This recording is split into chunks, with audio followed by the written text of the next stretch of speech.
Over West Side, everybody know everybody, right?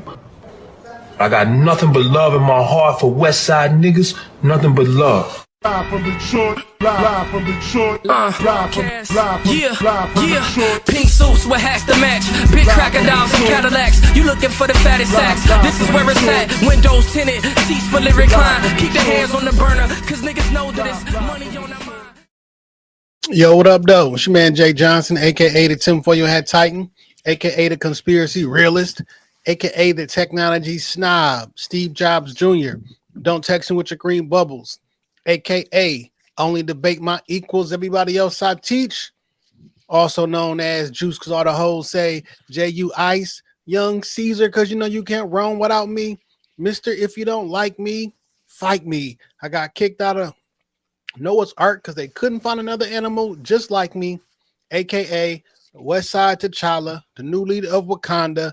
Don't debate me, debate your mama. I am the best there is, the best there was, and the best there ever will be. What up? What up, though? It's your man Dame Gone Wild, the West Side landlord, the pride of PA, High Chief Dame Don't Fuck Around, the liquor store legend, the corner store conquistador, your mama's favorite Dame, and the David Ruffin of the Shop Talk Podcast, because you know who the fuck they came to see. Not you, Otis.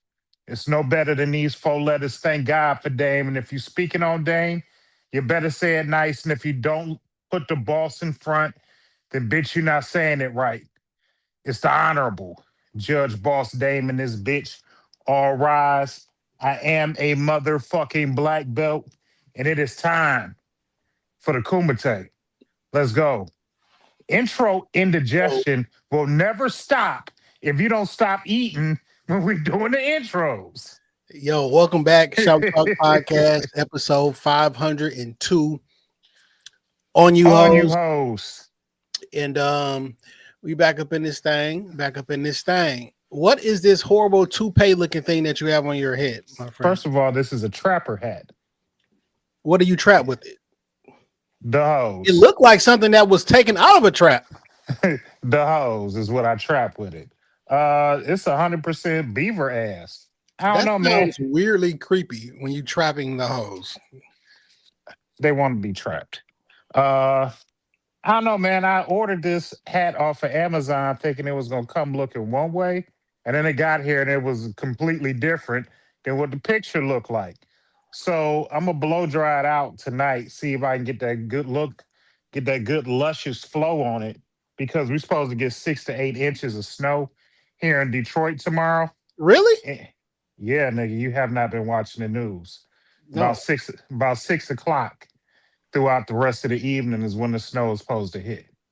6 p.m.? 6 p.m. Who knew? I did because I watched the news. 6 to 8 inches. So prepare yourself. Get your snowblower and get your gloves together. I can't hear you. I muted myself. I'm not ready. I mean, it's that time of year. I guess. I mean, Thanksgiving has come and gone, and now we getting ready for the Christmas season. In my mind, it feel like as soon as that day hits, they be like, all right, turn that shit on. Nigga, Get out of here. Out. I had to go pick up some lunch and take care of some business out in the streets this afternoon, and nigga, the Christmas shit is out. My neighbor was putting up lights last night. You're like anti-black. It's Christmas. You're anti-black, Dave. Why? Yeah, I don't know why you're so anti-black, and I'm gonna explain. First and foremost, yesterday was Thanksgiving. Nobody should be going to pick up lunch today. No, dog, I don't eat leftovers. You're anti-black. That's why I said you're anti-black. You don't strike me as a nigga that cook every day. I don't know why. I don't eat leftovers. You know why. You don't strike me as a nigga that cook every day. First of all, despite what the group chat says, I cook quite often. So I did cook for Thanksgiving. Let's go back a little bit because there's some pre-story behind it. No, Yes, you I did. did. No, you didn't. Yes, I did. My daughter just now my kids took the rest of the food yesterday, so I didn't have no leftovers. But I didn't do the turkey and shit. I did ribeyes. I made some slow roasted ribeyes, some garlic parmesan potatoes, some asparagus, and then we had some cheesecake for dinner. There was none left. There was none left. My kids ate at my house, left, and then came back with containers from their mother's house to get the rest of the food. I went to go look for something to eat about 10 o'clock. All the food was gone. There's nothing there. There's a group chat full of niggas who do not believe you. Full of I don't care. I don't care. I've never seen a nigga from Flint fly. I've never seen a nigga from Inkster with indoor plumbing. So there we go. Malcolm X lived in Inkster. That nigga had indoor plumbing. I'm talking about the two niggas I know that live in Inkster. I'm just saying, dog. I don't see what just because I don't post pictures doesn't see that's what social media done did to us. If This you ain't don't got post shit to no do with picture, social. if you don't post no picture, it ain't real. You You don't talk a post no lot, picture, but it ain't ain't real. nobody. You talk a lot, but ain't nobody never seen none of this shit that you be talking about. They just said, "Where's that?" It's gone. People ate it. Right. I have a family. I Okay. have a family. It Mhm. was It was eaten. It was ate. Well, let me It's go past back in this. tense. Let me go in this thread. So, because yesterday the homies doing what they should be, because black men should be cooking and sharing their foods with each other. Ain't nobody go to social media. We use in a group chat. You feel me? There was only one picture posted in the group chat, That's what I'm and that was saying. Curve in them turkey wings, which looked Yeah, good. looking good. And then Dame said mid. And the nigga's like, "What nigga post what you got?" And then you went to this. I have nothing to prove. I just, I just know it's better than anything you ate. Like, dang, this has been going on for years. It's not like a one-off thing. Like nobody believes it. Now Curve being the ultimate friend, I'm close if you need one. I know. Shout out to Curve. He I did know the offer me a hose is plate. low right now. Yo, if you need a plate, come get one. And here you go. I'll cook you niggas under the oven. Your children wouldn't love you anymore. This nigga think he Kendrick. Now, this is what I was trying to get to. Curve says he forgets that we listen to the pod. I remember your kids saying the macaroni was trash and to never make it again. I put breadcrumbs on macaroni one time. Tried a different recipe. Hey, did he say One eat with time. breadcrumbs on the top too? Hey, listen, people listen to this pod. They remember they remember your lies. See, that's the thing about lie. You got to remember the lie that you told. That's not a lie. I admit to that all the time. I did put breadcrumbs on top of the mac and cheese. I was trying something different. It turned out horribly. My children read me the riot act about that mac and cheese. The riot act. What did you have yesterday for Thanksgiving? Because I I'm see you still with a eating, fork. Because I see you still eating it. for sure. Some mac and cheese, some stuffing, some greens, some sweet potatoes, some turkey. What did you cook? I ain't cooked a goddamn thing. Oh, okay. And I cooked up a second plate, a third plate, and I left with the most leftovers I've ever left an establishment with yesterday. Who did the cooking on your family? Was it Netta? Mm-hmm. That's what's up. Yeah, I appreciate that, man. Because ever since my mom left a day before Thanksgiving, she always makes sure myself, my brother, and what I'm saying, we got somewhere to fellowship and still be together because shit don't never be the same. It And don't. now everybody all across the country now, what I'm saying? It's everybody kids is out the adults like our elders. All their kids is out the house. They moving all over the country. They be here. It it's not the exact same, but like shout out to Netta for always looking out. I saw her on Facebook cooking. It looked like she had a good spread over there. That food looked like it was cooked with love. That mac and cheese looked like the delicacy that it truly is. Cheese all Uh, through the bitch. Cheese all that's through the the bitch. Now that's the only thing that I missed that I didn't get yesterday because I've taken a page out of your book because you gave me an earful one time talking about going over other people's houses and looking for plates. You was like, "Nigga, you the man of your house. You got a family. You should be cooked." So I cooked, and I did the steak instead. So I didn't get any If mac. I had a family that came from my lineage, I would be doing the same thing. It's just me over here, my baby. You feel me? So I feel, and I'm not knocking it. yeah. So I didn't get no mac and cheese yesterday. I really wanted some mac and cheese, but like I said, the week before, my brother Jason was in town, and his family did a family dinner. What was it? Last Friday, they did a family dinner where we had, mac and cheese, greens, dressing. I mean, and he got a huge family. Probably about 80 people showed up for dinner. So we did the traditional Thanksgiving food that week because we knew he wouldn't be in town for Thanksgiving. So his mom pulled that off like a week before Thanksgiving. Yeah, So I got Thanksgiving food. for sure. Now, I don't go every year. Sometimes I'll pull a Mike and his family and shit. His family been renting out this gym every year on Thanksgiving for as long as I can know him, like a giant gymnasium, and having this Okay. feast, a feast there. But yeah, man, I just I spent the most of the day watching TV, watching the Lions, and then Boy, once the Lions lost, it's time to go eat. You feel me?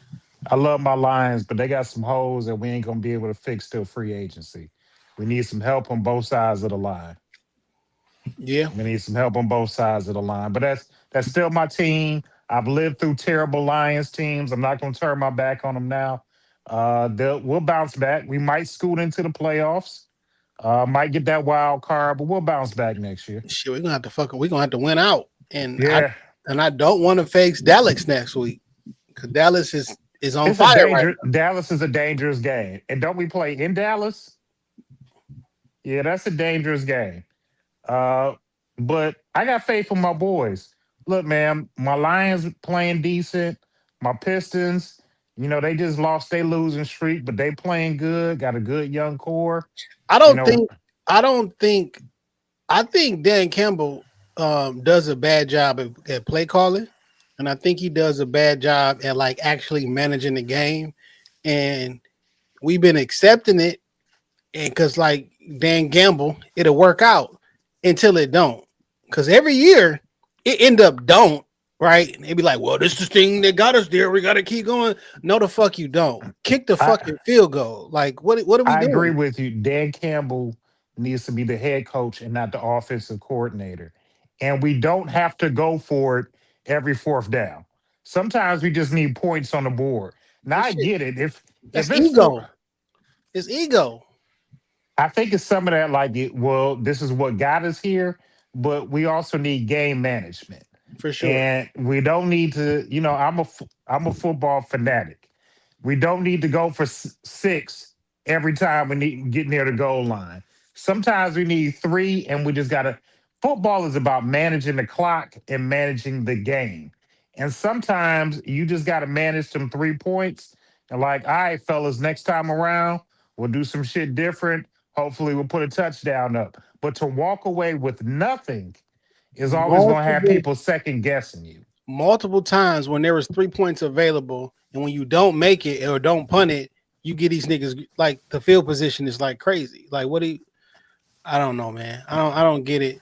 Now And I get it. Sometimes you see something out there, you're like, all right, we got them. We can take this. Not every time down the field. it's been That's like just the last 10 times we haven't done it. Like kick the fucking field goal. Like yeah. and like I'm okay when he switched it up a little bit, right? And he took over play calling for that next week. We did good. It's good to shock the system. you can't permanently call these plays, my niggas. No, you need an offensive coordinator because the head coach needs to manage the game.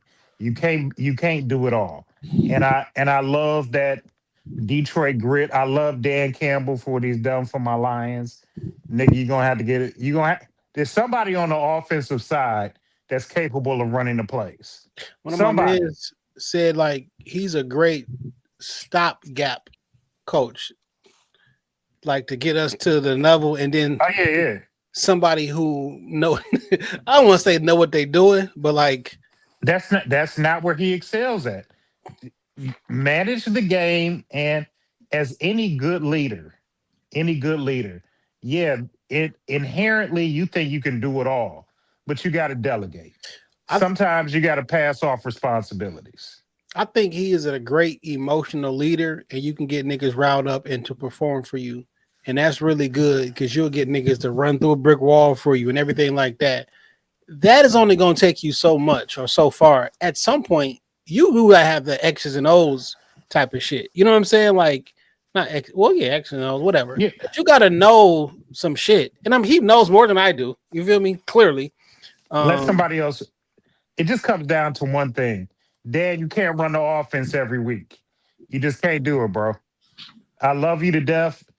Since Wayne Fonts, and you probably one of my favorite Lions coaches.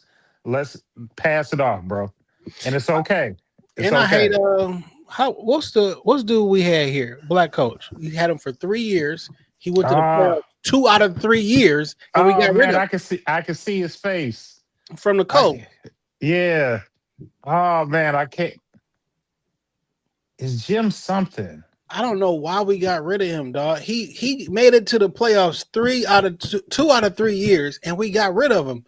And like Jim Caldwell, we never gave him a chance. And he was black. We never gave him a chance. That was also under a different Lions ownership. It was them rogue ass kids running it, and she. They was doing what they wanted to. Grandma had to come down and stop that shit. Did you hear the story or the theory or the news? I guess it was labeled as a conspiracy, but like the Ford family bought the Lions as a tax write-off. Yeah. They never meant for this team to be good. We just needed to. I don't think that's a conspiracy at all. A lot of people talk about tax write-offs like they know something about taxes, but like when you make billions of dollars and you don't want to pay billions of dollars in taxes, you spend all of your money and you pay taxes on what's left. That's what's called a tax write-off. And that's what they also you take losses on a product because I'll lose on. So for an example, Amazon and Amazon Prime. We're not trying to make money off Amazon. We make money off Amazon Web Services. Them niggas run the internet. Oh, I take a loss. Nigga, we return anything. Fuck it. Hit the return button. Money's in your account in 24 hours. Like, if not... Amazon don't even question it. If they even want it back. Yeah. If they even want that shit back. Especially if it's from Amazon. Now, people have their individual stores that they sell on Amazon. If it's from Amazon, and yo, man, that shit back in your account. Oh, you ain't get it? We'll send you another one. Because I need this shit to make a loss. When they were like, yo, Amazon didn't pay taxes in 2024. We took a loss, my nigga. What you want me to do? I don't like it. And I had to also like remember that we're probably not going to win the Super Bowl this year. And it's okay when these teams don't win because this shit ain't that important in real life. Because I was like, I'm on the edge of my seat. I'm like, I need to win because I made up in my mind like this is the year. But like if it don't be the year, I'm gonna go to work the next day. I'm gonna do the pie, and we gonna be all right. Like, I would love to go to a Lions parade, but I'm with you at the end of the day. Like I still got to pay. Look, nigga, my taxes still due. You know what I'm saying? DTE don't give a fuck who win. Don't give a fuck who win. That bill still due at the end of the month. So I mean, they so disrespectful, man. Them niggas so disrespectful, dog. They don't give a fuck what today is. Day before Thanksgiving, I'm looking at my phone. They say DTE. I say again. Yeah, nigga. God D- damn.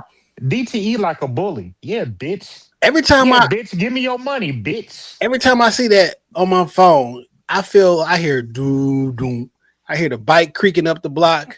I see You know, Debo. you know Debo coming. Man, you get a chance. What you got on my electricity? You get a chance to watch Debo Dev last week. Devin Haney. Yeah, I did. That Man, young boy was talking shit to Devin all week long. Devin was like, "What you gonna do when I knock you out?" He's like, "You ain't." Oh, okay. man, they try to make Brian Norman Jr. like the boogeyman in the 147. And I see what he did to that little Chinese nigga a couple months ago. Knocked that nigga out. That nigga said, I lost 4 days of he lost 2 days of memory. He don't remember the fight. He don't remember 2 days before the fight. You know what I'm saying? So niggas was worried about Dev because when he fought Ryan Garcia and got dropped 3 times because Ryan Garcia was on steroids. Like, yo, he don't got it no more. His chin is shot. Da da da. I got dropped 3 times and got up every single time, and I lost the split decision. But that's neither here nor there. So his next fight out, he won easily, 12-round decision, mismatch, but he was moving too much. We don't think he got it. And I don't know what Devin Haney did to niggas, man, but they hate this nigga, man. They hate people who are not boxing fans. Hate to see a technical boxer. No, they just hate don't- Devin. Like boxing fans, and like, you know how you got Kendrick fans and Drake fans. Yeah. This is what happens on the boxing in the boxing algorithm. And niggas make videos back like on some academic shit, boxing videos and this and that. And niggas hate that. He still did it. I'd be like, yo, what did he do to you niggas? Other boxers, other legends and shit, picking against him and doing all that shit. Like, dog. He just fight. He just come to fight. That's Sean it. Porter. I found out why Sean Porter always picking against him and high key hating and shit. That nigga Devin gave Sean Porter the business when he was 15 years old. And man, niggas don't let grudges go. Fight. Niggas don't let grudges go. I didn't know when Devin was 15, gave that nigga the business when he was working on defense. So then his father said, yo, we not gonna do the work on defense. We're gonna let him go. Okay, let him off the leash. Got dog walked. That's some nigga. That's some nigga shit. 15-year-old Devin. That's me. That's me not letting shit go. That's me. Hold on to shit for the next 20 years of your life, young nigga. Devin 26, dog. It's 11 years ago, nigga. Get over it. That's what I'm saying. Like, hold on to it. I whooped your ass when I was a teenager, nigga. I wasn't finished with puberty yet. I whooped your ass, man. Nigga won't let it go. Shout out to Devin Haney, man. I'm riding with Devin Haney. So who you think the next fight? 26 years old.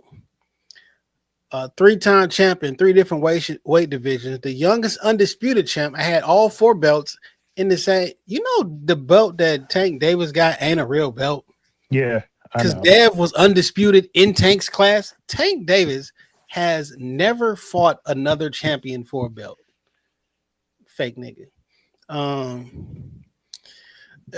He hopefully. I don't know if we ever talked about it. So you know, Tank ain't fighting Paul now. It's going to be Anthony Joshua. Yeah. Did we ever talk about that?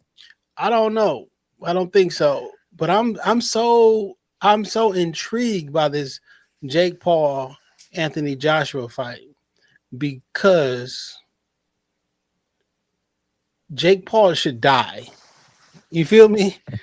Like he should die because Anthony Joshua is like 6'6", 250. He's a huge man. Yeah, he's a huge man. You know Francis Ngannou?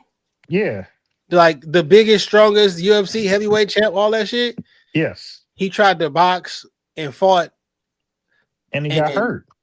That he got hurt. Anthony Joshua knocked him clean the fuck out. Like he got hurt. Yeah. Now Anthony Joshua, I mean, he's not like he's 36. He's not washed. Anthony Joshua is not washed by any stretch of the imagination. That I don't understand it. Now, Unless this shit is just rigged. Because if Jake Paul go in there and beat Anthony Joshua, hey, yo, get the fuck out of here, though. I'm never believing anything. Because he should die in the ring. He should definitely get hurt. And can't say I don't want to see it. I can't honestly sit here and say I don't want to see it because I do. I will give you credit for fighting a real fighter. Yeah. Like a dangerous fighter. A heavyweight. That nigga is a 2-time world champion of the world in the heavyweight division. He knocks out men. And Jake Paul got some fights under his belt. He is not my favorite boxer. I do have some questions about his record and the niggas that he chooses to fight. But Anthony Joshua, like you said, knocked out Francis Ngannou. He is a two-time heavyweight boxing champion. He is still under 40. The world. He could train and fight another heavyweight, I don't know, mid next year if he wanted to. Probably first quarter. Hey man, best of luck. I think this is the fight that's gonna quiet it one way or another. Either we're gonna look at like Jake Paul, like, damn. Like he just to put this in perspective, Anthony Joshua is 28-4. He got 4 losses. Out of those 28 victories, 25 of those are by knockout. Like hitting other large men and putting them on the canvas. And his losses was he lost against Andy Ruiz, the little Mexican nigga, right? Yeah, that was his first. I don't think that was his first loss, but he immediately revenged that and knocked him clean the fuck out. He like, you shouldn't have been. I underestimated this little fat nigga because the nigga is short, fat. He looked out of shape. Yeah, and he had us believing like, you know, he was the next one, but he wasn't. Yeah, but Andy Ruiz got a W on Anthony Joshua. Anthony Joshua rematched that shit 6 months later, exactly 6 months from June 19th to December 19th, and knocked that nigga clean the fuck out. Clean the fuck out. Now he did lose to Usyk twice in a row, but Usyk is probably top 3 pound for pound in the world. You feel me? I give you that. Top 3 on everybody's list. And he lost to Daniel Dubois. I like Daniel Dubois. Daniel Dubois got cheated, in my opinion, against Usyk because he knocked Usyk down for like 11 to 12 seconds and they let that nigga get back up. I thought he won. They rematched that and Usyk beat the fuck out of him and knocked him out. But hey, listen, unless you one of the best heavyweight fighters, you ain't beating Anthony Joshua. Like it's not a. He should kill him. No, it's not Jake Paul. It's Logan Paul. We'll see what Logan does. They fight next month. No, it's Jake Paul. No, Jake is the one in WWE. No, Logan's in WWE. Okay, one of them Paul boys. One of the white one. They're brothers, nigga. They both white. Them niggas is entertaining. You don't know that Logan is in the. You a wrestling nigga. How come you don't know Logan is the wrestler? He's a good wrestler. He's incredibly athletic. The thing about it, I don't care for the Paul brothers. I just don't. This is because they white. It's not because they white. I don't like their whole shtick. That we're good athletes. We're good. That nigga is an athlete in the WWE. That nigga's a good wrestler, and he's a good heel because he's already a bad guy. Yeah, and that's what I'm saying. I can't take that away from. You don't Logan think he's Paul, a good athlete? No, he is a good athlete. They are naturally heels, and that's probably what I don't like about them is that I am reacting to the heel persona that they both play because they're very good at what they do, and that makes them easy not to like. I think Logan Paul probably is a future WWE champion one day, like it or not. But the other one, I think he makes a mockery of boxing. This fight, I think he started off that way, but that nigga been training now it's been about 5 to 6 years, and he has actually helped women's boxing specifically got these girls paid, got Amanda Serrano on like he's done a lot for the female boxing with his promotional company.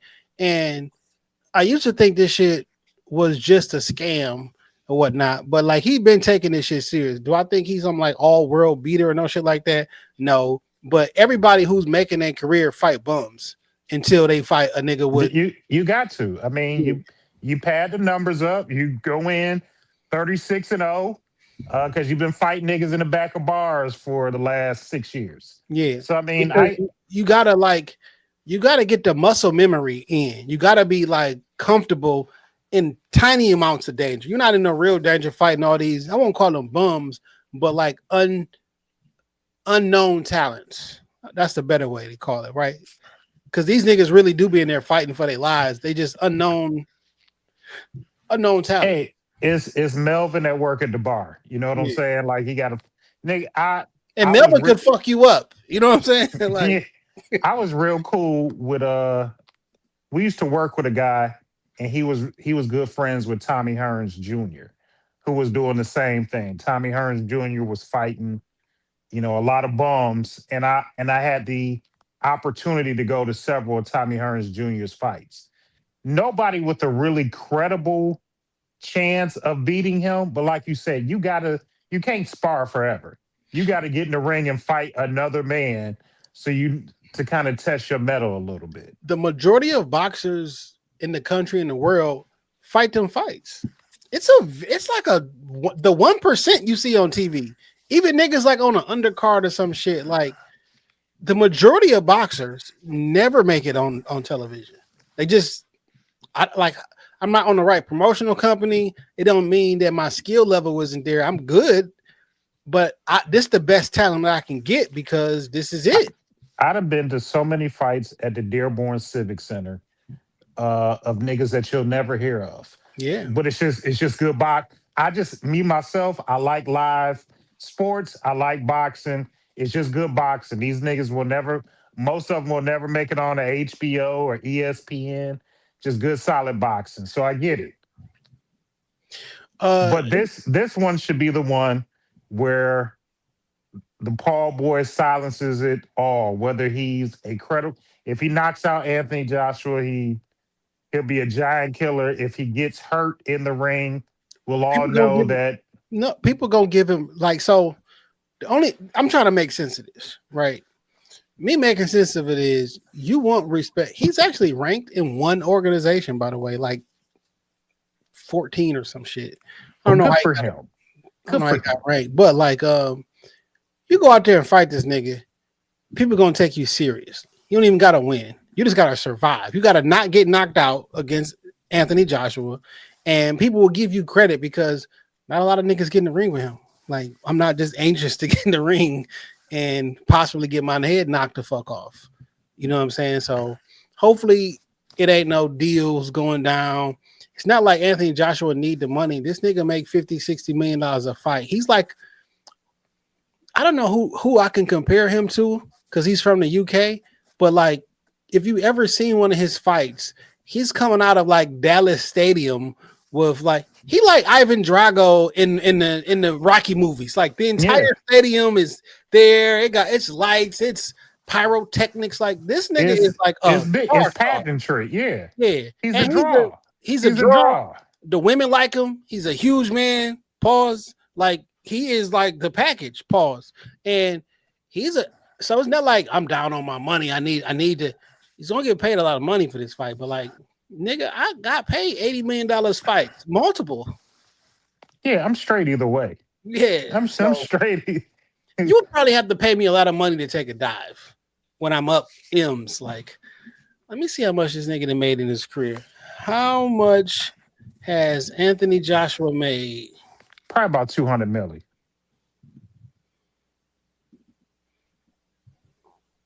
What did Google say? He has made an estimated $250 million. That's a lot of money. From boxing endorsements. His net worth is estimated to be $150 to $195 million. That's crazy. A lot of money. So against Francis Ngannou last year, he made approximately 50 million. Daniel Dubois last year, he made 60 million. That's 110 million in 2024. I worked twice. I worked 2 days. In 2019 versus Andrew Ruiz Jr., he earned 50 million pounds for the rematch. So pounds is more than American dollars, by the way. Usyk in 2022, 44 million, including 24 million guarantee and share from pay-per-view sponsors. And the Usyk in 2021, he earned 20 million, totaling. He had a base of 20 million and an estimated of about 40 million. Anthony Joshua is not hard up on cash. Yeah. So like, I'm doing just fine. yeah. Them the Mayweather numbers, because when Mayweather made all that money, it was like a thing because small guys don't make that much money. Only heavyweight champions make 50-60 million dollars in giant sums of money like that. So when Floyd was a money Mayweather, that was the reason why it was so like, oh shit, this nigga Making money. yeah. He making money. Yeah. So man, we shall see. Now, look, you said somebody reached out to you with a crazy concept. So this week I talked to a good friend of mine, female friend of mine, and every night when we talk, sometimes she listens to the show, and we talk sometimes, and because of her relationship with the show, our relationship, sometimes I'm able to like share things with her. Like you recently shared with me, you looking to make some career advancements. And I was like, keep my boy in your prayers and all of that, because like he got some big shit on the board. And just got to talking, and she was like, I got a reason basically why I think you and Jason are single. And I was like, word, I'd like to hear this. And she got off into a a monologue of sorts about, she's been watching Ready to Love Detroit. So she has a better understanding of certain thing about Detroit men. Because she had told me one time I was more Drew Down than Drake. In terms of me not being like a lover guy, a lover boy. And, I've never Props to her for understanding or knowing who Drew Down is, by the she way. she from Cali. Okay. So it made sense. But telling me I was more Drew Down than Drake. And in her monologue about, love, relationships, kind of taking me to task a little bit and learning more and more about Detroit men, she came up with the fact that, Detroit men, especially, well, two different things. Number one, she did call us podcast bros, which I vehemently deny. She was like, if she put us on a desert island with all the other podcast niggas, do I think we would make it off?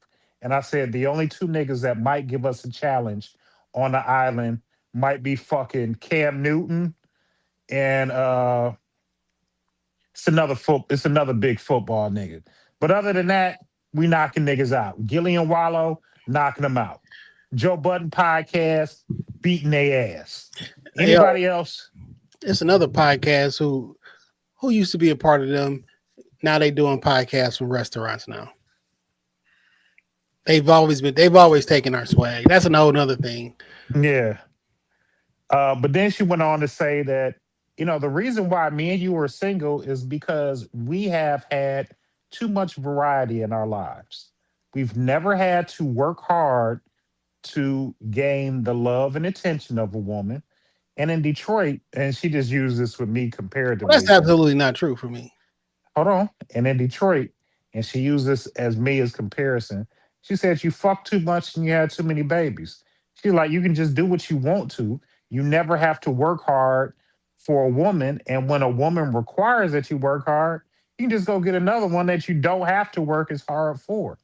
And that she's like, you and Jason, all you have to do is just choose one.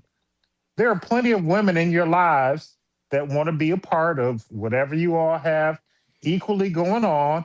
All you have to do is choose one. And in my mind and thinking is that that sounds good. Like we just have a plethora of Detroit women at our feet. And I'm glad that you have that much confidence in me and Jason. You Right. know what I'm saying? I've never done bad with women, but to say that I had so many candidates in my life that all I have to do is just choose one because there's so many great single female candidates in Detroit is a lie. Well, Is a that's lie. absolutely not true for myself. I've definitely had uh, to pine for the attention of a woman and still, and still, that's definitely not the case. But that's like saying, so here's a man can walk out. How do I want to position this? It's not going to be the exact same thing. I'm gonna say this as an analogy, and then I'll break it down some more. All right. Well, you know how they say men get like praise for having all these women and getting bodies and having sex with women and blah blah blah. It's because that is not an easy task to do for most people, Right. and there's a natural difference between men and women. A woman can leave out the house at 9 o'clock in the morning, and you can almost guarantee if she wanted to, she can go have sex with a stranger. They will say yes. That's just how it is, right? A man cannot go out and guarantee he's gonna have sex. A woman can walk up to any man and be like, "Hey, you want to have sex?" He can be like, "What? Are you serious?" And she say, "I'm serious." Boom! Guess what he's doing? Having He's having sex this sex. afternoon. If I walked out and to a woman say, "Hey, you want to have sex?" They're calling the police. I mean, dog, they're calling the police. You know what I'm saying? So that's just like saying when there are beautiful women and attractive women who are still single, I could just tell them all you gotta do is pick one. Because there are a bunch of men who would love to be with you. You know what I'm saying? Like you're an attractive woman. All you gotta do is just pick from all the women that you have, and I mean all the men that you have, and you should just be happy.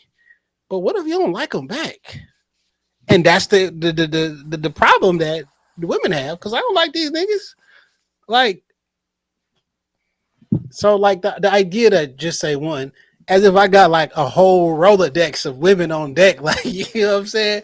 I'll be honest, I leave work, I come home, eat while I'm doing the pod, rinse, repeat, and do that shit again.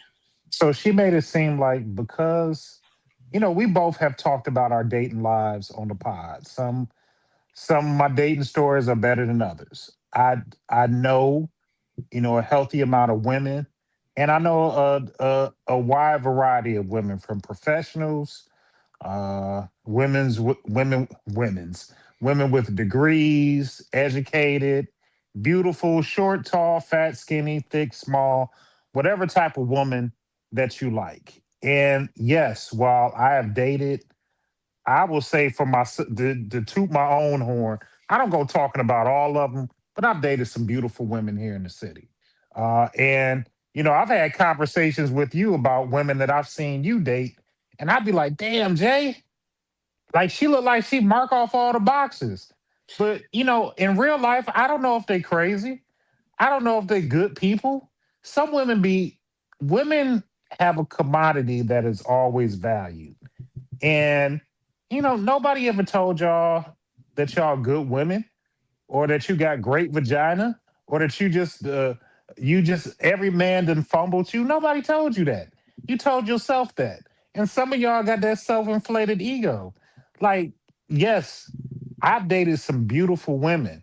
And then I'm staring back at the table at a candle, an unlit candle.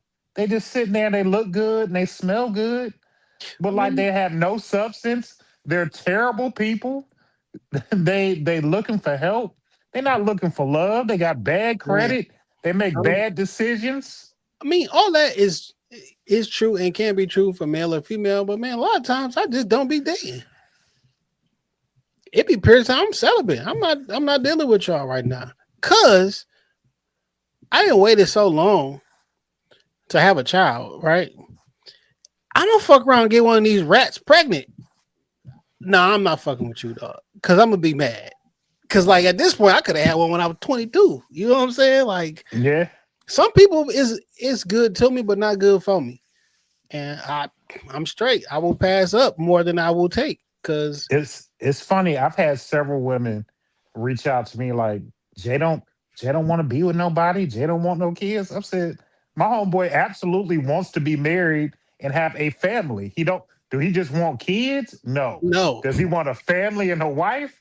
Absolutely. And he just not gonna settle. He gonna wait till it. I mean, at this age, you about to be 44 next year. You just gonna wait till it happen. Yeah. Not Or you just know what? It could not be in the cards for me. You feel me? It could not be in the cards for me. I would like it. I would like it to be in the cards, but you know what I'm saying. Who knows what's gonna happen? You feel me? But yeah. I also don't like. I think I have mastered the art of sharing without actually sharing. You know what I'm saying? Like Explain. being on a public facing platform. You have to interact. You have to tell stories. You have to share a portion of your life. But I am also a private person, and there's just certain shit I just don't share. You know what I'm saying? I never I be feel like, you. I don't even go to the ground like, yo, niggas. I just went out with this girl last night, nigga. I fucked the shit out this bitch, nigga. She was like that. Don't be nobody business. You know what I'm saying? I just don't share, and I'm definitely not sharing it publicly. I could. Yeah, and I mean, there's certain shit that I know about you because, like, we real life friends, family. Like, so we have very detailed and private and intimate conversations, pause, that we know about one another. And I know I can talk to you about certain things. And while I may joke, there's certain shit I will never say on Shop Talk Podcast about some of the conversations that we have concerning women, dating, and things of that nature.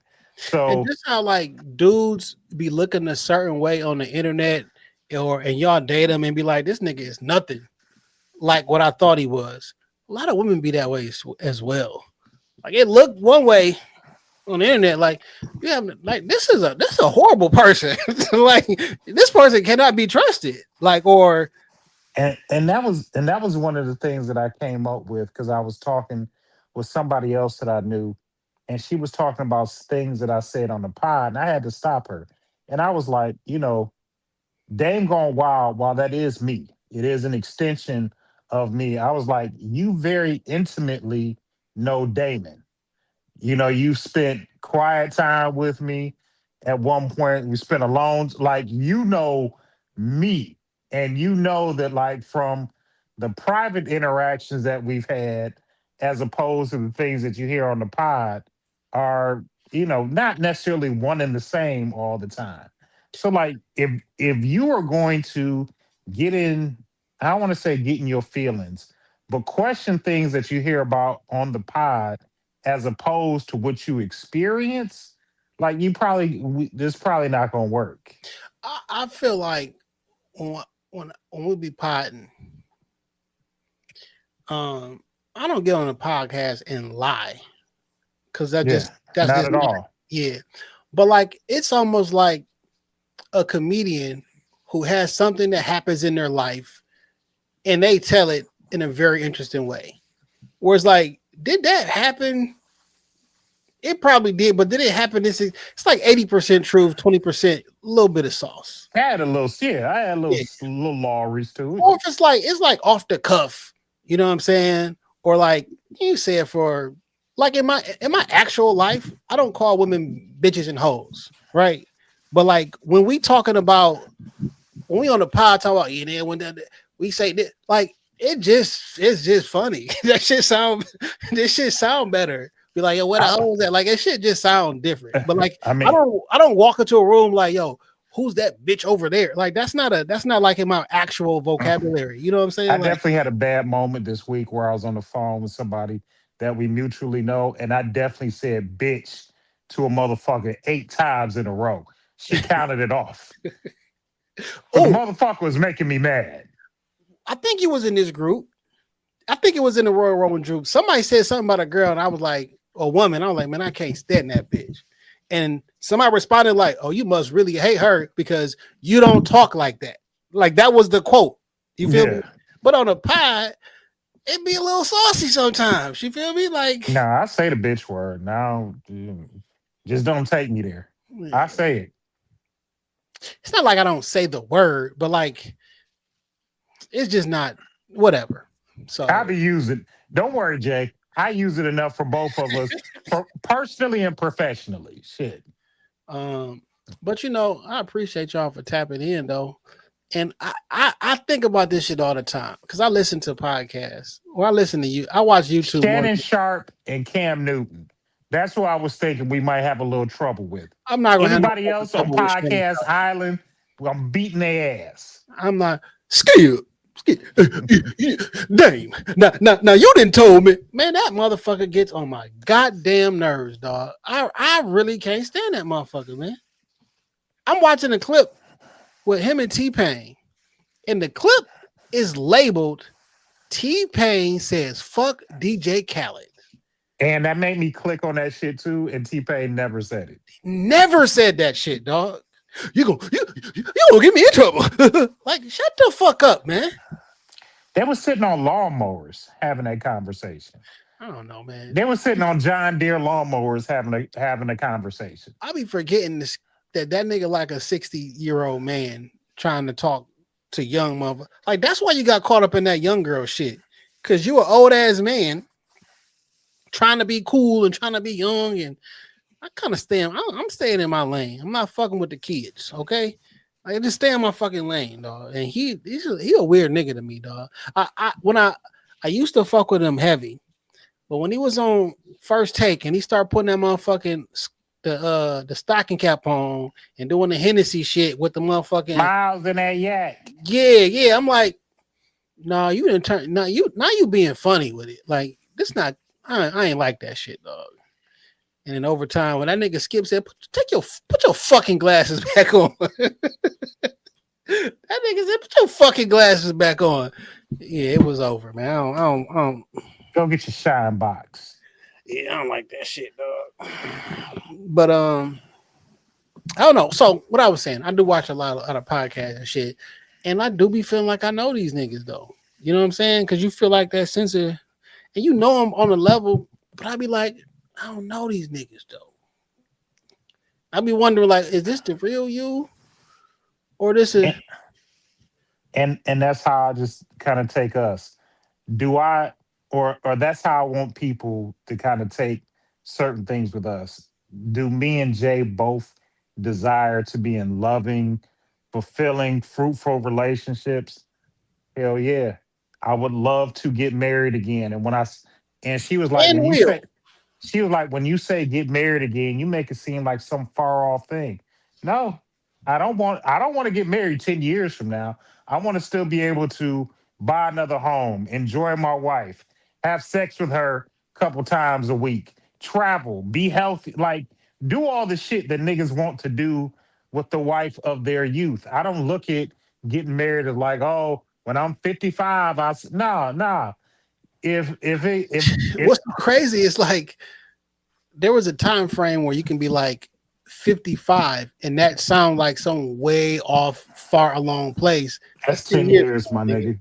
That's 10 years. I don't want to get married in 10 years. I would like to celebrate My our 10 8th, 9th, 10th year anniversary, but I don't want to get married 10 years from now. at I'm not looking to 55, be a career bachelor. I'm what 43 at 55. I would like to be celebrating my 9th or 10th anniversary. Yeah. You know what I mean? Same. Like, and I be saying this shit. So one, I might get married and not tell nobody until we 5-6 months in. Cause sometimes I be thinking like, man, don't you want to like enjoy your wife? You know what I'm saying? Without all the expectations, without all the what's y'all do that? Like People so quick to post shit and want to share. And some things don't look. I'm not gonna put them out there, but I got a homie of mine. Like I knew him and his wife was pregnant, but I wasn't really sure when the baby. I saw pictures like, oh, they pregnant, nigga. The baby came, and the baby was here about 90 days before they said anything to anybody. And then a picture popped up of a little bitty hand one day on Instagram. And I'm like, oh shit, they just had the baby. He was like, nah, my nigga, we had the baby back in March. Like, we just getting adjusted to being parents. without questions and this and unsolicited advice and like, let me just chill with this I think marriage is the most intimate thing that you can do.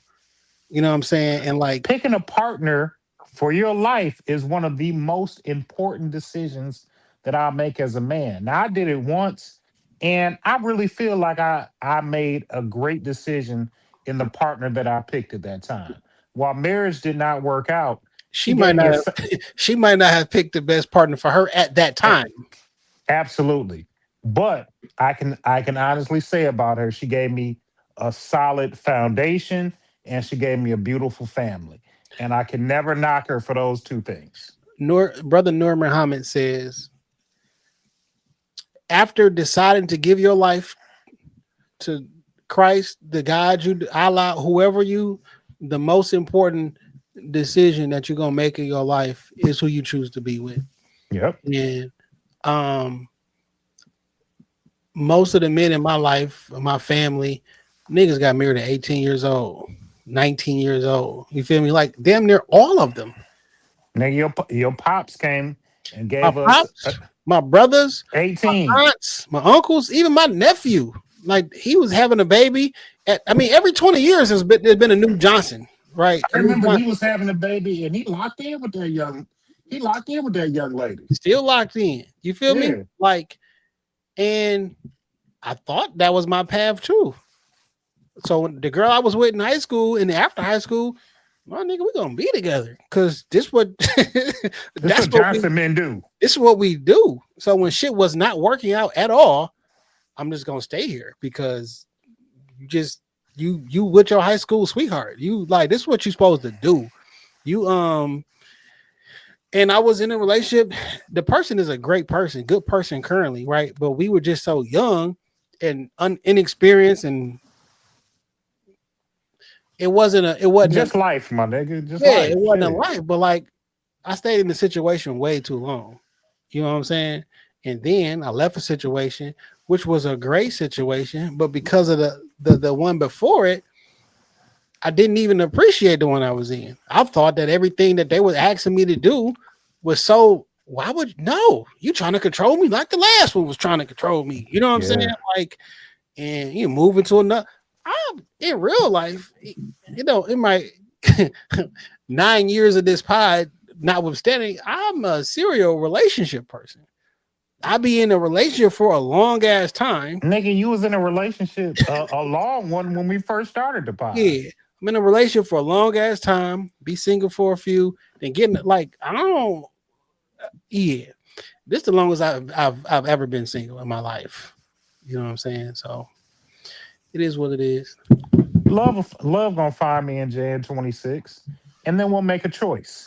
But Yeah, I'm not making a rush choice. I'm not making, a what does that say? black guns matter. Oh, absolutely. And I'm not making a stupid choice. But I'll make a choice and you know, it'll all line up. So this is the It'll way I all feel, line up. and I could be wrong about this shit. You know what I'm saying? I don't hold the timeline, but like I think when I'm supposed to be with the person I'm supposed to be with, they still in the oven. Not because they not ready yet, but I think the relationship between a man and a woman is all about balance, right? You a complete person, I'm a complete person. And I think when the time is right and we bring this child into the world, this is going to be the greatest child in the world. It's going to be the greatest child ever created. And it got to be perfect.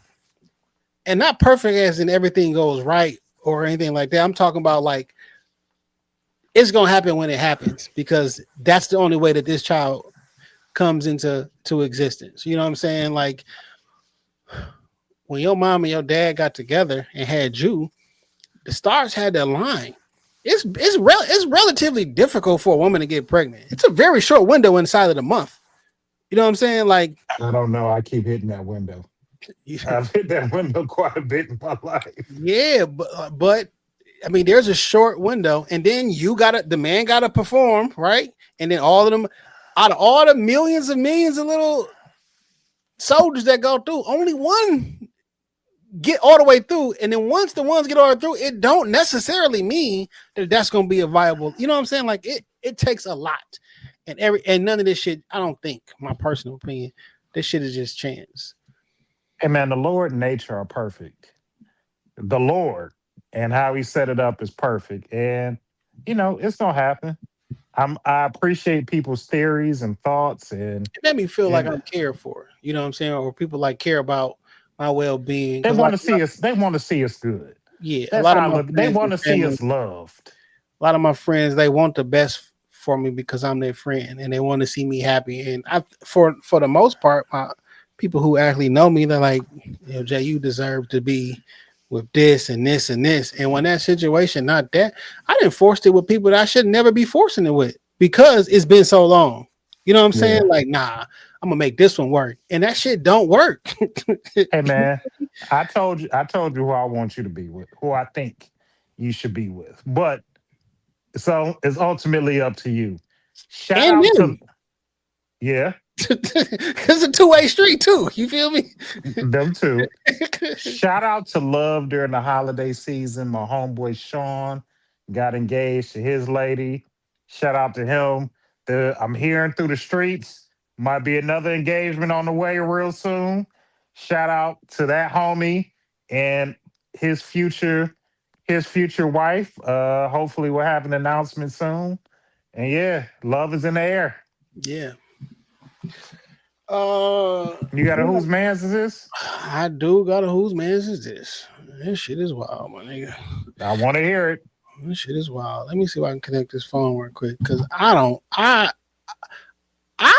flabbergasted, my nigga. I am 100% flabbergasted. Takes a lot to get you flabbergasted about something. All right, can you connect, please? All right, bet. First, I want to make sure that you can you hear this? Hold on. Oh shit. No, you probably can't. Barely. No, because it's going through my glasses. I gotta switch to hold on. All right. I got too much tech over here. You feel me? Too much tech. It be like that. All right, boom. Can you hear this? Michigan, and that No, I is can't. the minimum All right. to obtain a concealed weapon permit. Wait a minute, what is this? From 21 to 18 years old. Every safeguard that exists in our current concealed carry process remains fully intact. No Okay. change is recognized. I don't know. All right. This is the wildest shit I've ever heard, my nigga. I really want to express that this is the wildest shit I ever heard. Robin, please don't judge me. This is going to be a doozy because they always started out with this. Robin, please don't judge me, but I feel like I have married someone that is clearly not my sexual equal. Everything else is on point, don't get me wrong, but to get straight to the point, my wife is not a swallower. That may not seem like a big deal to you, but it is a really heavy turn on to me. She said she neither likes the taste or the consistency. I've tasted myself, and I think I taste fine. What? It's some work, I will admit, but it's nothing over the top. And it's not like she has to hold it in her mouth. So I guess since this can be looked at as an acquired taste, I've been trying to get her used to it. Every now and again, I'll put a splash in her coffee if she asks me to make it, or sometimes in a mixed drink since we have a bar at our house. She doesn't even notice. But over time, while this has turned me on, I've started to feel bad. I know I probably need to stop, but it's just something about her downing those drinks that turns me on, and we ultimately have a pretty good session. Literally nobody else knows this but you, but I just had to get it off my chest. Bitch, why'd you put it on my table? First of all, this is a crime. I'm just gonna stop it right there. Nigga. Whose man's is this, man? What the fuck? You lost me at I tasted it myself. Cause It's what not the that fuck? bad. Hey, my nigga. And whose did you compare it to? Did you have another comparison, my nigga? Oh my, it's so many questions. It's so many questions that I don't need answered. Yo, putting it in her drink, sneaking her a little bit of semen in her coffee is vile, my nigga. This is your wife. Also, are you saving it? Is it fresh when you put it in there? She asked you to go get her a cup of coffee. Like, all right, babe. And you in And that you in bitch the kitchen? banging it out over some hot steam?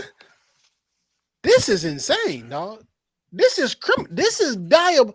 You Oh, know, it's criminal for sure. niggas say diabolical because it's a funny word. You feel me? And we like be over it. No, this is the definition of diabolical, my nigga. Yeah, lock this nigga up. You You deserve should be you should be locked away, sir. Because what you're doing is sexual assault at the very least. it's real. At the very least. Is giving grapist. You like grapes? It's giving grapeist. Yeah, this is terrible. This is terrible. Maybe you should leave your wife. This is a You sick should. Negro. Yeah, but maybe you should leave your wife. Leave her the fuck alone. You 'Cause should she don't leave, deserve this. you should leave society, my nigga. You You couldn't know, come to no compromise either. A catch and release. That's not good for you. You can't. You got. gotta swallow it. You thinking of divorcing her, my nigga? Like, She's a good woman. Like, did you not know? Oh, he probably like, oh, once we get married, I'm gonna be super locked in. She'll do it for her husband. Nope. hey, my nigga, I'm a firm believer in that you're not gonna get everything you want from one person. You know, I don't know if it's going to be 70-70-30, 80-20, could be 90-10, but asking 100% of everything that you want from a person is a lot. But if you have enough to function and make yourself happy consistently and be satisfied, maybe 70% is good enough. My nigga, No, niggas be this too is horny.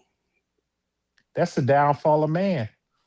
That's the downfall of man. I You know know they what ain't I've got been no watching? kids. They must Huh? not have they must not have any children. Hey man, I would hate for some semen to be in the fridge and one of the babies think it's Kill this pudding. nigga, man. You gotta go. When you say niggas are way too horny, one of the things, as I've been home recovering, listening to beats, all of that, I think I'm gonna narrow it down to like about 15 beats. But as I've been home and recovering, You need to go one to thing, 10, 8 to 10, my nigga. okay, Nobody listen to 15 songs in 2025. all right, 8 to 10, I can do that. But one thing I've been watching while I've been home recovering, because I thought my nigga was not out here. He just moved his whole game to social media. It's my nigga Chris Hansen. And it's a Mm. lot of you niggas still getting caught up by the decoy telling you to come to the house and she only 15. Or Chris Hansen he is only 15. Because a lot of you local niggas in Metro Detroit area have a nigga like got caught young beating a boys. kid at a school. There was a nigga that was recently caught having sex with a child at a school. Well, a child he met at school having sex with her at her home is somebody that I know very closely. And when my dad was alive, he wanted to put hands and feet on this nigga at one point because he always thought, he a little bit creepy. And when he was a colleague of my mother who was teaching at the time, and he had been by the house once or twice. Once my dad like really got a good hold of this nigga, he said he ain't coming over to this house no more. And if I ever see him around this house, I'ma hurt him. And 10, 15 years later, my mom been gone 13. So 15 years later, this nigga got arrested for being a creep and having sex with a middle school student. So And you a lot niggas of is out here being nasty. a lot of people know him because when I saw it on Crime of the D, people was like, "Is that Mister Such and Such?" I don't remember the nigga name because I would say his name. I'm not like protecting him. I don't remember the nigga name. Younger is his last name. That's Of him. course, he likes them younger. That's him. So yeah, a lot of you niggas is creeps. Horniness is gonna be your downfall. Also, an honorary whose man's this goes to Jim Jones, fake ass nigga passing out turkeys with a fucking attitude. He down there for his community service. Yo, man, don't y'all just down there. First and foremost, who told y'all turkeys is a thing to do on Thanksgiving? Why? Why is it the turkey? You giving a turkey to a homeless nigga is crazy. What the fuck they gonna do with it? New Era Detroit Zeke on his page had a very good commentary about maybe refocusing those resources just 1 year, just to see how it better serves the community. Because I understand that at Thanksgiving time, people want to eat, they want to have turkeys. I know people that have personally benefited from having food and community baskets so they can feed their family. And I'm not saying that it's a bad thing, but I think Zeke and I don't want to bring up the point. I want to direct people to go to Zeke's page and listen to what he has to say because I think reallocating and realigning some of those resources will better serve people in the long run. Instead of the turkeys, they during this weekend, this period, they put people who don't have a place to live in hotels, Yeah. and get them warmth and set up different services for them. So it's not like, hey, sleep here, get out in the morning. There's different services and different things for people, from resumes to housing, different things. But like, it's like over 200 kids in there. Like, yes, And a dinner is great, but like if I don't have a place to actually make the dinner in, like I wanna just be warm. So whatnot. So not saying that don't give food, because everybody who picks up the food isn't homeless. That it's been a rough year, and if you was able to take care of the turkey I for me mean, shit, nigga, SNAP benefits were canceled for a lot of people until recently, sometime in November. Yeah, so yeah. some people didn't get their benefits and were able to eat like they normally would. But if you are able to provide some assistance from other places, if you just got extra to help and assist, and you don't know, and then maybe the best thing that you think you can do is get turkeys or whatever, I understand that. But there are other places that those funds can be utilized. It doesn't mean that you have to. You're not like a bad person because you buy turkeys and shit like that. But just different options. You know what I'm saying? That can go like a long way. Yeah, but Jim looked like giving out them turkeys was physically hurting him or Yeah, something. he looked like, man. If y'all see the video, I mean, like, come on, man, what you doing here, dog? Just so you can say, I mean, I'll give out more. Y'all niggas seen fucking y'all. Nino Brown, not a real person, dog. That's a fictional movie. It's not a real fucking thing. I want to do New York niggas take New Jack City like, nigga, I could be the next, like make it their own. Shit was You know what based I'm on saying? It's it was based on some Detroit shit. It was based on the Chambers brothers. If you want to be real, written by a man from Detroit. So, you know. But whose man's is this? And shout out to all the niggas doing good, not just during the holiday season, but all year long. New Era Detroit, the homie Pharaoh Rafa and everything they doing over at the neighborhood grocery. There's a lot of it was good out on the west side grassroots yesterday, giving out a lot of food right off 8 Mile and already prepared meals. All you yeah. had to do is go pick it up. And it wasn't just for individuals. If you had an organization and you needed help, you go there and pick up a meal. And my dog Pharaoh is doing this all year long. So there's a lot of good grassroots organizations. Be a cheerful giver. Give because you want to. Give out of the love of your heart, not because you're on probation. You got to get these hours in Not and out because you there want looking to, like Jim Jones. and not because you want to post it on the internet. Why'd you Yeah. even post that video, my nigga? Blunt in one hand, turkey in another, telling people to get in line. Can't skip the line, shorty. Like, You know, just to say it was Jim Jones Turkey Day, I guess. that shit so You're not lame. Nino Brown, motherfucker. My music pick of the week is De La Soul and Nas. Run It Back. De La Soul just dropped an incredible album.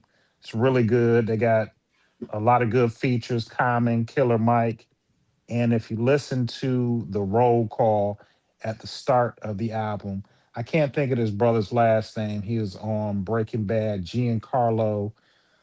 His last name escapes me. Mm-hmm. But he does the narration throughout the album, uh, and it's incredible. But De La Soul and Nas Run It Back is already on the playlist for Shop Talk Podcast, so listen up. Yo, that Nas and DJ Premier project drop on December 12th, my nigga. Light years. Can't wait. Nas Can't wait. Nas single-handedly has restored the feeling in hip hop all year. The actual feeling of hip hop. I'm not talking about this rap music shit that y'all say. I'm talking about the actual feeling of hip hop. When I put out a project with Mobb Deep, when I put out a project Big L. with Face, when I pick out a project with Big L, with Raekwon, Slick Rick. Slick Rick, De La Soul, then me and Primo. That's 7 projects right there. And they're all solid projects. That Supreme Clientele 2 is good. Raekwon album is good. That Mobb Deep shit is good. Like Nas, and I want to say this because people often joke about hip hop being a young man's game. Quite possibly the album of the year will be put out by two brothers that are one in their mid to late 40s, the other is a 52-year-old man. The Clips probably gave us one of the best albums, if not the best hip hop release of 2025. I really enjoyed the Clips album. I also really enjoyed GNX, and I think that we take for granted how good GNX is because we are tired of the Drake and Kendrick shit after a year and a half. You know what I'm saying? Like I was somewhere. Where the fuck where I was at? Because there was a DJ playing. Oh, I shot an event week before last or some shit like that, and the DJ was playing records off of GNX, and the shit was just it was going up. Still sounds good. I forgot because I've listened to it so much, and you just forget. And technically, it came out in 2024. You know what I'm saying? So the best album released in 2025 by far is and what did the Clips? What was the name of that shit? The Clips. Let guys sort them out. Yeah. But in the Grammy nomination, it's I don't know anywhere from like September or some shit like that. I don't know who gonna win. I wish both of them could win, but like I just really enjoy. I wouldn't be mad at either one of them winning, but I'm like you. I was taking a shower and just had it playing, and I forgot how it sound. I forgot how whacked out Murals started sounding off that album. He's dissing niggas very blatantly. Tell them to come get some. Get some. It's a really fucking good album, man. And I get it. And I don't like how the narrative has been spun where Kendrick is a Grammy darling and like they trying to put the stank on it. Like no, he's an incredible artist. And if you put together an incredible body of work, you should be eligible in winning Grammys. Yeah. I'm sorry that most rappers can't do that. But like he's an incredible pen. And guess what? On that great album that the Clips dropped, there's a standout song and a standout record from Kendrick Lamar. Yeah. There's a standout song and a standout record from Nas. Whatever, my nigga. Hip hop is alive. Incredible verse from Nas. Incredible verse from Nas. Hip hop is alive and well, my nigga. Yeah. Hey man, it's time for the Benny. Yeah. You got stuff to do. So let's send it on home. Let's go.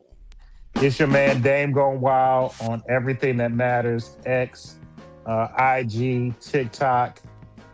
Hey man, we didn't get a chance to say it last week, but man, I'm just thankful and grateful to see life. I'm thankful and grateful to share another week with everybody else that tunes in and listens to Shop Talk Podcast. I appreciate you all the texts, the DMs that I got over the holiday. I appreciate them all. When you see the blue and the black, you know where the fuck you at. It's always Shop Talk Podcast, bitch. Man, I hope everybody had a cool Thanksgiving, man. If it didn't work out the best way or how you ideally had it in your brain, I'm thankful that you made it to day after Thanksgiving, because everybody was not afforded with that opportunity, man. It's thankful. It's a thankful season.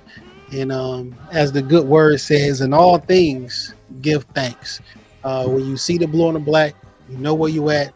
It's always Shop Talk Podcast. I'm not saying that we the Rockefeller podcast, but we are Jay and Dame. Hell yeah. Peace.